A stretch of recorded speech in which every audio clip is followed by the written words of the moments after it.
जय माता दी। दुर्गा सप्तशती कवच हिंदी में। ओम चंडिका देवी को नमस्कार है। मार्कंडेय जी ने कहा, पितामह जो इस संसार में परम गोपनीय तथा मनुष्यों की सब प्रकार से रक्षा करने वाला है और जो अब तक आपने दूसरे किसी को के सामने प्रकट नहीं किया हो, ऐसा कोई साधन मुझे बताइए। ब्रह्मा जी बोले, हे ब्राह्मण, ऐसा साधन तो एक देवी का कवच ही है, जो गोपनीय से भी गोपनीय, परम गोपनीय, पवित्र तथा संपूर्ण प्राणियों का उपकार करने वाला है। महामुने, उसे श्रवण करो। देवी की 9 मूर्तियां हैं, जिन्हें नवदुर्गा कहते हैं। उनके पृथक पृथक नाम बतलाए जाते हैं।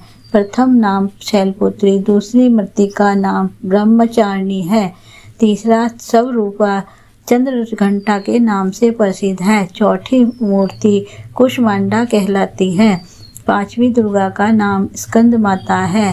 देवी के छठे रूप को कात्यायनी देवी कहते हैं, सातवां कालरात्रि और आठवां स्वरूप महागौरी के नाम से प्रसिद्ध है। 9वीं दुर्गा का नाम सिद्धिदात्री है। ये सब नाम सर्वज्ञ महात्मा वेद भगवान के द्वारा ही प्रतिपादित हुए हैं। जो मनुष्य अग्नि में जल रहा हो, रणभूमि में शत्रुओं से गिर गया हो, विषम संकट में फंस गया हो तथा इस प्रकार भय से आतुर होकर जो भगवती दुर्गा की शरण में प्राप्त हुए हो, उनका कभी कोई अमंगल नहीं होता है। युद्ध के समय संकट में पड़ने पर भी उनके ऊपर कोई विपत्ति नहीं दिखाई देती है। उन्हें शोक, दुख और भय की प्राप्ति नहीं होती है। जिन्होंने भक्ति पूर्वक देवी का स्मरण किया है, उनका निश्चय ही अभ्युदय होता है। देवीश्वरी जो तुम्हारा चिंतन करते हैं, उनकी तुम निसंदेह रक्षा करती हो। चामुंडा देवी प्रेत पर आरूढ़ी होती है, 12वीं भैंसे पर सवारी करती है। इंद्री का वाहन ऐरावती हाथी है। वैष्णवी देवी गरुड़ पर ही आसन जमाती है। महेश्वरी वृषभ पर आरूढ़ होती है। कुमारी का वाहन मयूर है। भगवान विष्णु की प्रियतमा लक्ष्मी देवी कमल के आसन पर विराजमान है और हाथों में कमल धारण किए हुए हैं। वृषभ पर आरूढ़ी ईश्वरी देवी ने श्वेत रूप धारण कर रखा है। ब्रह्मावी देवी हंस पर बैठी हुई है और सब प्रकार के आभूषणों से विभूषित है। इस प्रकार से सभी माताएं सब प्रकार की योग शक्तियों से संपन्न हैं। इनके सिवा और भी बहुत सी देवियां हैं, जो उनके प्रकार के आभूषणों की शोभा से युक्त तथा नाना प्रकार के रत्नों से सुशोभित हैं। ये संपूर्ण देवियां क्रोध में भरी हुई हैं और भक्तों की रक्षा के लिए रथ पर बैठी दिखाई देती हैं। ये शंख, चक्र, गदा, शक्ति, हल और मूसल, खेटक और तोमर, परशु और तथा पास, कुंत तथा त्रिशूल एवं उत्तम षडंग, धनुष आदि अस्त्र शस्त्र अपने हाथों में धारण करती हैं। दैत्यों के शरीर का नाश करना, भक्तों को अभय दान देना और देवताओं का कल्याण करना, यही इनके शस्त्र धारण का उद्देश्य है। महान रौद्र रूप, अत्यंत घोर पराक्रम, महान बल और महान उत्साह वाली देवी, तुम भगवान भय का नाश करने वाली हो। तुम्हें नमस्कार है। तुम्हारी ओर देखना भी कठिन है। शत्रुओं का भय बढ़ने वाली जगदम्बिके, मेरी रक्षा करो। पूर्व दिशा में इंद्र शक्ति मेरी रक्षा करे। अग्नि कोण में अग्नि शक्ति दक्षिण दिशा में बाहर आई तथा नेतृत्व कोण में खड़ग धारणी मेरी रक्षा करे। पश्चिम दिशा में वारुणी और वायव्य कोण में मृग पर सवारी करने वाली देवी मेरी रक्षा करे। उत्तर दिशा में कौमारी और ईशान कोण में शूलधारणी देवी रक्षा करे। ब्राह्मणी, तुम ऊपर की ओर से मेरी रक्षा करो। वैष्णवी देवी नीचे की ओर से मेरी रक्षा करे। इसी प्रकार शव को अपना वाहन बनाने वाली चामुंडा देवी 10 दिशाओं में मेरी रक्षा करे। जया आगे से और विजया पीछे की ओर से मेरी रक्षा करे। वाम भाग में अजिता और दक्षिण भाग में अपराजिता रक्षा करे। विद्योतनी शिखा की देवी रक्षा करे। उमा मेरे मस्तक पर विराजमान होकर रक्षा करे। ललाट में मालाधारी रक्षा करे। और यशस्विनी देवी मेरी भुवों का संरक्षण करे। भुवों के मध्य भाग में त्रिनेत्रा और नथुनों की यमघंटा देवी रक्षा करे। दोनों नेत्रों के मध्य भाग में शंखनी और कानों द्वार वासिनी रक्षा करे। कालिका देवी कपोलों की तथा भगवती शंकरी कानों के मूल भाग की रक्षा करे। नासिका में सुगंधा और ऊपर के होठ में चर्चिका देवी रक्षा करे। नीचे के होठ में अमृत कला तथा जिह्वा में सरस्वती देवी रक्षा करे। कुमारी दांतों की तथा चंडिका कंठ प्रदेश की रक्षा करे। चित्रघंटा गले की घंटी की और महामाया तालु में रहकर रक्षा करे। कामाक्षी ठोड़ी की और सर्वमंगला मेरी वाणी की रक्षा करे। भद्रकाली ग्रीवा में और धनुर्धरणी पृष्ठवंश की मेरुदंड में रहकर रक्षा करे। कंठ के बाहरी भाग में नील ग्रीवा और कंठ की नली में नलकुबरी रक्षा करे। दोनों कंधों में खड़ग धारणी और मेरी दोनों भुजाओं की व्रज धारणी रक्षा करे। दोनों हाथों में दंडनी और उंगलियों में अंबिका रक्षा करे। शूलेश्वरी का नखों की रक्षा करे। कुलेश्वरी कुक्षी पेट में रहकर रक्षा करे। महादेवी दोनों स्तनों की शोक विनाशिनी देवी मन की रक्षा करे। ललिता देवी हृदय में और शूलधारणी उदर में रहकर रक्षा करे।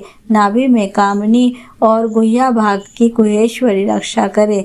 पूतना और कामिका लिंग की और महिषवाहिनी गुदा की रक्षा करे। भगवती कटी भाग में विद्यावांसिनी घुटनों की रक्षा करे। संपूर्ण कामनाओं को देने वाली महाबला देवी दोनों पिंडलियों की रक्षा करे। नरसिंही दोनों घुटनी गुड्डियों की और तेजस्वी देवी दोनों चरणों के पृष्ठ भाग की रक्षा करे। श्री देवी पैरों की उंगलियों में तथा तलवासिनी पैरों के तलुओं में रहकर रक्षा करे। अपनी दाढ़ों के कारण भयंकर दिखाई देने वाली दृष्टा कराली देवी नखों की और उधर केशनी देवी केशों की रक्षा करे।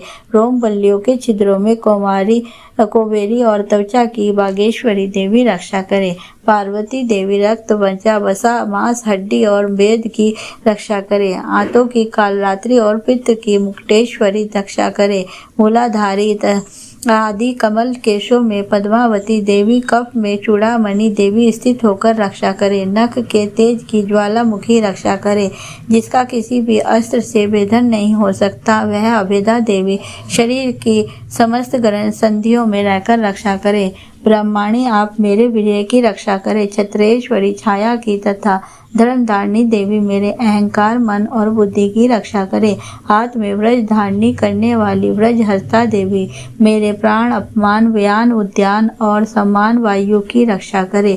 कल्याण से शोभित होने वाली भगवती कल्याण शोभना मेरे प्राण की रक्षा करे। रस रूप गंध शब्द और स्पर्श इन विषयों का अनुभव करते समय योगिनी देवी रक्षा करे तथा सत्व गुण रजोगुण तमोगुण की रक्षा सदा नारायणी देवी करे। वाराही आयु की रक्षा करे। वैष्णवी धर्म को रक्षा करे तथा चक्रनी चक्र धारण करने वाली देवी यश कीर्ति लक्ष्मी धन तथा विद्या की रक्षा करे। इंद्राणी आप मेरे गोत्र की रक्षा करें। चंडिके तुम मेरे पशुओं की रक्षा करे। महालक्ष्मी पुत्रों की रक्षा करे और भैरवों पत्नी की रक्षा करे। मेरी पथ की सुखता तथा मार्ग की क्षेम करी रक्षा करे। राजा के द्वार में महालक्ष्मी रक्षा करे तथा सब ओर से व्याप्त रहने वाली विजया देवी संपूर्ण भयों से मेरी रक्षा करे। देवी जो स्थान कवच में रह गया हो अतएव रक्षा से रहित है वह सब तुम्हारे द्वारा सुरक्षित हो क्योंकि तुम विजय दयाशालिनी और पाप नाशनी हो। यदि आपने शरीर का भला चाहे तो मनुष्य बिना कवच के कहीं एक पग भी नहीं जाए। कवच का पाठ करके ही यात्रा करे। कवच के द्वारा सब ओर से सुरक्षित मनुष्य जहाँ जहाँ भी जाता है वहाँ उसे धन लाभ होता है तथा संपूर्ण कामनाओं की सिद्धि करने वाले विजय की प्राप्ति होती है। वह जिस जिस अभिष्ट वस्तु का चिंतन करता है उसको निश्चय ही प्राप्त कर लेता है। वह पुरुष इस पृथ्वी पर तुलना रहित महान ऐश्वर्य का भागी होता है। कवच से सुरक्षित मनुष्य निर्भर हो जाता है। युद्ध में उसकी पराजय नहीं होती है तथा वह तीनों लोकों में पूजनीय होता है। देवी का यह कवच देवताओं के लिए भी दुर्लभ है। जो प्रतिदिन नियम पूर्वक तीनों संध्याओं के समय श्रद्धा के साथ इसका पाठ करता है उसे देवी कला प्राप्त होती है तथा वह तीनों लोकों में पराजित नहीं होता है। इतना ही नहीं, वह अपमृत्यु से रहित हो 100 से अधिक वर्षों तक जीवित रहता है। मकड़ी, चेचक और कोढ़ आदि उसकी संपूर्ण व्याधियां नष्ट हो जाती हैं। कनेर, भांग, अफीम, धतूरे आदि का स्थावर विष, सांप और बिच्छू आदि के काटने से चढ़ा हुआ जंगम विष तथा अफीम, फेन तथा तेल के संयोग आदि से बनने वाला कृत्रिम विष, ये सभी प्रकार के विष दूर हो जाते हैं, उनका कोई असर नहीं होता है। इस पृथ्वी पर मारण, मोहन आदि जितने अभिचारक प्रयोग होते हैं तथा इस प्रकार के जितने मंत्र यंत्र होते हैं, वे सब इस पर कवच को हृदय में धारण कर लेने पर उस मनुष्य को देखते ही नष्ट हो जाते हैं। ये ही नहीं, पृथ्वी पर विचरने वाले ग्राम देवता, आकाशचारी देव विशेष, जल के संबंध से प्रकट होने वाले गण, उपदेश मात्र से सिद्धि होने वाले निम्न कोटि के देवता, अपने जन्म के साथ प्रकट होने वाले देवता, कुल देवता, माला, कंठमाला आदि डांकनी शांकनी, अंतरिक्ष में विचरने वाले अत्यंत बलवती भयानक डांकनियां, ग्रह, भूत, पिशाच, यक्ष, गंधर्व, राक्षस, ब्रह्मा राक्षस, बेताल, कुष्मांडा और भैरव आदि अनिष्टकारक देवता भी हृदय में कवच धारण किए रहने उस पर मनुष्य को देखते ही भाग जाते हैं। कवचधारी मनुष्य को सम्मान वृद्धि प्राप्त होती है। यह कवच मनुष्य के तेज की वृद्धि करने वाला और उत्तम है। कवच का पाठ करने वाला मनुष्य अपनी कीर्ति से विभूषित भूतल पर अपने सुयश के साथ साथ वृद्धि को प्राप्त होता है। जो पहले कवच का पाठ करके उसके बाद सप्तशती चंडिका का पाठ करता है, उसकी जब तक वन पर्वत कानों सहित यह पृथ्वी टिकी रहती है, जब तक यहाँ पुत्र पौत्र आदि संतान परंपराएं बनी रहती हैं, फिर देह का अंत होने पर वह पुरुष भगवती महामाया के प्रसाद से उसे नित्य परम पद को प्राप्त होता है, जो देवताओं के लिए भी दुर्लभ है। वह सुंदर दिव्य रूप धारण करता है और कल्याणमयी शिव के साथ आनंद का भागी होता है। इति देव्या कवचः संपूर्णम। जय माता दी। दोस्तों, अगर आपको मेरी यह वीडियो अच्छी लगे तो वीडियो को लाइक, सब्सक्राइब एंड शेयर करें।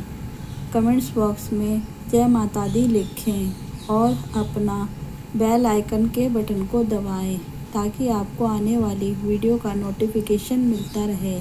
वीडियो के डिस्क्रिप्शन बॉक्स में अन्य वीडियो का लिंक दिया गया है, वहां आप जाकर वॉच कर सकते हैं। वीडियो के अंत तक बने रहने के लिए आपका बहुत बहुत धन्यवाद। जय माता दी।